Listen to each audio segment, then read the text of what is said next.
Vamos dar início a mais uma aula de filosofia. Nós iremos continuar falando sobre a filosofia política, só que nós iremos abordar as teorias do Friedrich Hegel e do Karl Marx e o Engels. Estado soberano. Aí no século XIX, o filósofo Friedrich Hegel ele criticou o liberalismo, pois ele julgava que este favorecia o individualismo, contrapondo os interesses particulares e coletivos. E segundo esse filósofo, o ser humano ele expressava a sua liberdade individual por meio da propriedade privada de bens, tanto no âmbito da família quanto no âmbito do trabalho, que denominou de sociedade civil. Porém, alcançava a verdadeira liberdade somente no Estado, pois, ao fazer parte dele, o indivíduo ultrapassava os interesses particulares e, desse modo, o espírito, a razão humana, ela adquiria autoconsciência, uma vez que cada indivíduo ela passava a ser entendido como parte de um organismo político e ético. Então, segundo esse filósofo, a autoconsciência do espírito ela ainda estava coberta pelas paixões da família e pela falta de percepção do trabalho como algo universal na sociedade civil. Todavia, que no Estado, os indivíduos eles poderiam ultrapassar todas as particularidades alcançando a liberdade. Afinal, o filósofo não associava a liberdade à realização de desejos particulares e arbitrários, mas sim à realização da ética e da razão. Aí ele afirmava que o ser humano iniciava a superação do egoísmo primitivo na família e na sociedade civil. Mas no Estado é que ele se tornava ético, sendo absorvido no todo orgânico, apto a garantir a ordem, a paz, a moralidade, a liberdade e a perfeição do espírito. Então, segundo esse filósofo, ele não aceitava o contratualismo, porque para ele a soberania não deveria ser atribuída a um governante ou ao povo, mas ao Estado. Então, o Estado para ele seria o grande segurador de todo, vamos dizer assim, de todo o direito, de toda a liberdade perante os indivíduos. Então, ele já era contra esse contrato social, o contratualismo, exatamente porque é o Estado que teria esse papel. Então, o Estado, uma vez que constituía um organismo indivisível, no qual a individualidade se transformava em eticidade. Então, para ele, o Estado seria a questão da ética, seria, vamos dizer assim, a moral, seria a organização eficaz que iria trazer mais benefício para as pessoas. Então, assim, a contradição entre os interesses particulares e as normas universais, por exemplo, superava-se no Estado, uma vez que nela as relações passavam a ser regidas pelo direito. Nesse caso, a síntese consistia no fato de o Estado garantir os direitos individuais ao mesmo tempo os indivíduos se considerarem parte de uma totalidade racional. Então, segundo ainda esse filósofo, a observação do movimento dialético revelava exatamente o progresso do espírito de um povo, de uma época da humanidade. Então, ele definia a história como o progresso da consciência da liberdade, construído dialeticamente. Então, ele considerava o Estado a maior realização da história, ou seja, a mais alta expressão do espírito humano. Isso porque somente nele o espírito absorveria a natureza, afirmando-se como cultura, ao manifestar-se em instituições artísticas, religiosas, filosóficas, entre outras, podendo tomar consciência de si mesmo por meio delas. Então, Hegel defendia a monarquia constitucional e negava a soberania popular, tal como defendia no século XVIII.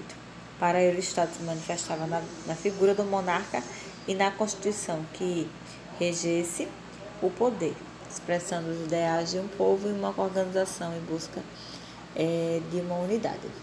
Na concepção do filósofo, o verdadeiro povo não era um conjunto de indivíduos que numa mesma nação cuidaria apenas de seus interesses particulares e até mesmo conflitantes entre si. O verdadeiro povo existia como um corpo orgânico e ético que seria capaz de superar o individualismo e realizar o progresso do espírito. Então, ele apresentava o Estado como uma ideia perfeita, mesmo que ele se realizasse de modo imperfeito no mundo, conforme as limitações de cada povo e de cada época. Então, essa idealização do Estado rendeu ao seu pensamento a acusação de inspirar regimes autoritários, que no século XIX, conceitos utilizados por ele, como os de dialética e história, foram reelaborados e aplicados ao revolucionário pensamento marxista, que será visto logo a seguir. Aí, depois da leitura sobre a ideia do Hegel, vocês vão responder essas questões aqui. Primeira questão,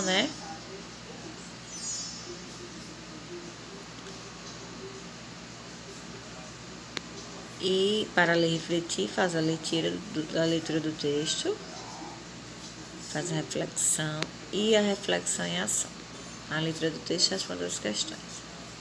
Agora vamos para a próxima teoria, que é a luta de classes, ideologia e revolução. A Revolução Industrial, iniciada no século XVIII, ela contribuiu para um novo cenário político e econômico da Europa, caracterizado pelos seguintes aspectos: maior diminuição tecnológica sobre a natureza, produção industrial de manufaturas, contratação de operários livres, mas com poucos direitos garantidos, e enriquecimento da burguesia, que utilizava o pensamento liberal para influenciar de maneira mais efetiva o poder político.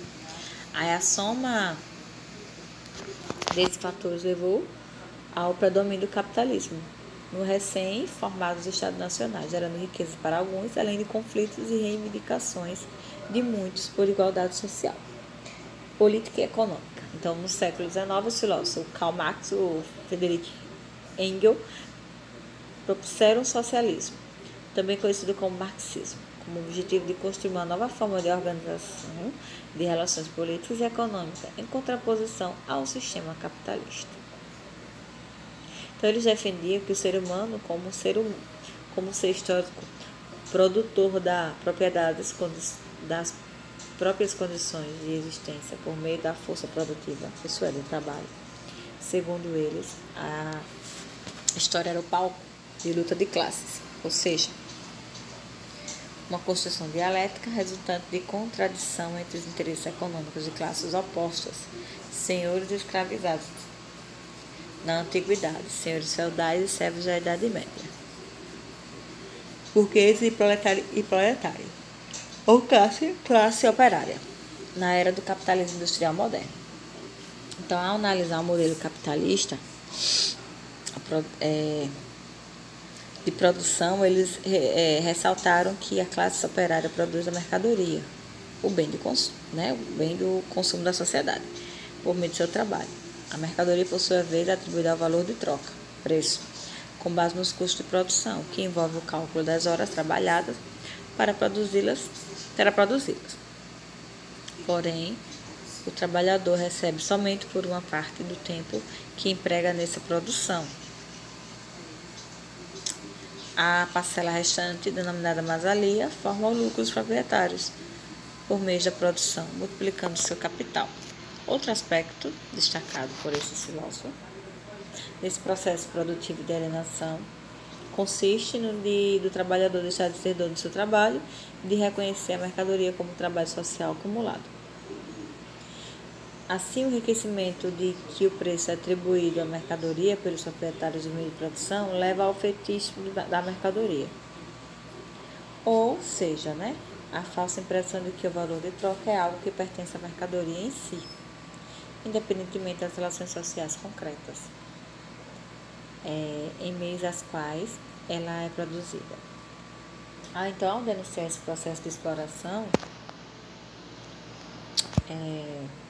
e alienação do trabalhador, Marx e Engels ressaltaram que as ideias morais, científicas, religiosas, políticas e filosóficas vigentes na cultura contribuem para que ele não seja percebido ao construir aparências que encobrem a realidade na luta de classes. Afinal, segundo os filósofos, a alienação gera ideologia, ou seja, a produção de ideias legitimadoras de uma ordem social favorável à classe dominante.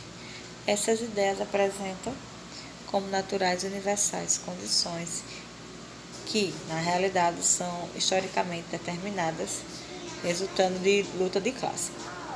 Então, por outro lado, o marxismo ele afirmava que o avanço do capitalismo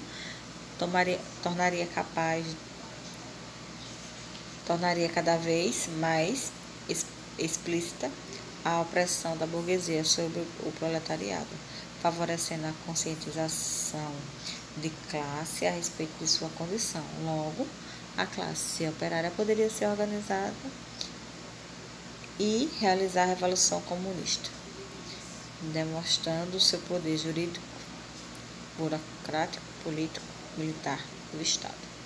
O primeiro estágio dessa mudança radical nas relações sociais seria a ditadura do proletariado. Somente depois dessa etapa seria possível a construção de uma sociedade comunista, justa e igualitária. Aí, após a leitura das ideias do Karl Marx e do Friedrich Engels, vocês vão encontrar na página 21, conceito de comunismo, vocês entenderem um pouco melhor, um pouquinho relembrando aí o conteúdo da Revolução Russa e responder as questões a seguir, certo? Que estão também na página 21, que são essas aqui, para ler e refletir, tá? Ler o textinho e logo abaixo do textinho vocês vão responder essas questões, que é a primeira e segunda questão. Então, até a próxima aula.